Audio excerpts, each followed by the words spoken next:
Hey guys, I'm going to be doing a manual swap on my JZX110. The time has finally come. I've been saving up for parts for the last year or so, in between work life and being a parent. You know how it is. Yeah, I know there's a lot of great videos already out there, most notably the Krishnil video, which is really good, so I suggest you check that one out. I'm basically videoing this for my own documentation purposes, but hopefully it can provide some additional info. This is going to be part one of a series of 5. So in this video, I'm just going to do a quick overview of the clutch, brake and dead pedal, and also the master cylinder. So yeah, let's get into it.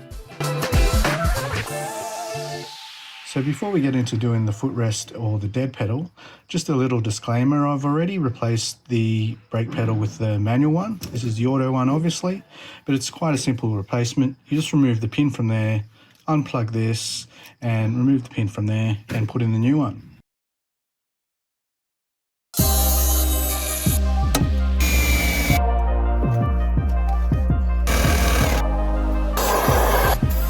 So just dummying up the dead pedal here. I think it's an IS350 pedal, but it seems to handle, and I've dummied up the clutch here. I'm yet to tie it down, but what I've done is I've kept the foam here from the carpet just to fill in the void from on the mat, so it is a level surface.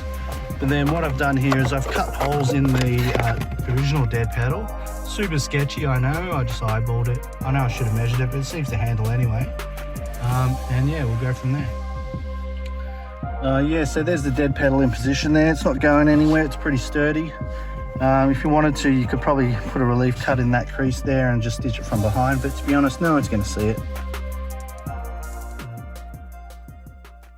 Just having a look at the master cylinders here. I know a lot of people run into some issues of getting the right length or setting for the master cylinder for your clutch pedal adjustment. So just to confirm this is a second-hand IS200 one, and it's a brand new JZX110.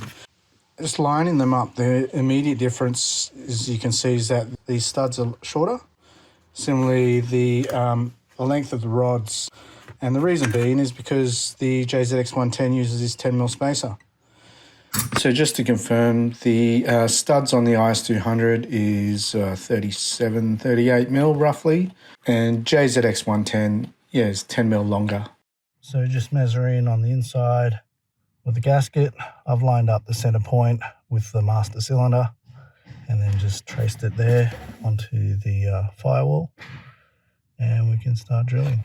So I've just put some tape there, sticky side facing up, to catch some of the swarf that comes out when I drill. I just don't want that all going everywhere and causing rust.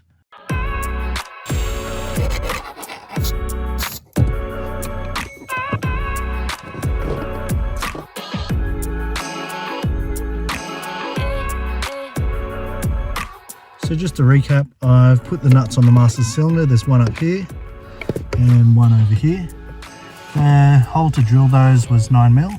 Then the hole for the center was 32mm, and then there was also a bolt that I had to attach the bracket onto the firewall there, and then obviously the pin that goes through there with the split pin to lock it in place.